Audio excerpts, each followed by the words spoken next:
அருமையான முட்டைக்கோசு பீன்ஸோட நம்ம சப்ஜி பண்ணுறோம்.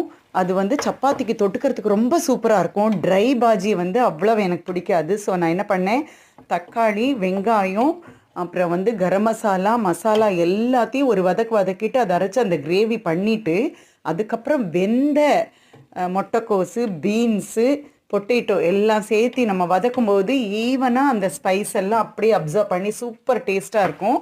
ஸோ இந்த மாதிரி கிரேவி பண்ணிவிட்டு அதுக்குள்ளே இந்த மாதிரி வெந்தக்காயை நம்ம ஆட் பண்ணி நம்ம வதக்கணும். அதுக்கப்புறம் இந்த சப்பாத்தியோடு சேர்ந்து சாப்பிட்டப்போ அவ்வளோ டேஸ்ட்டு. சப்பாத்தியும் சாஃப்டாக இருந்தது, அதோடு சேர்ந்து சாப்பிடும்போது அருமை. ஸோ இந்த மாதிரி பண்ணி பார்த்தா நல்லாயிருக்கும். சில சமயம் எப்பொழுதுமே ஒரு ட்ரை பாஜி ஒரு வெட் பாஜி இருந்தால் சப்பாத்திக்கு சூப்பராக இருக்கும். ஸோ இந்த வகையில் நம்ம நிறைய பட்டாணி ஆட் பண்ணலாம், கேரட் ஆட் பண்ணலாம், கோஸ், காலிஃப்ளவர் எல்லாமே ஆட் பண்ண முடியும்.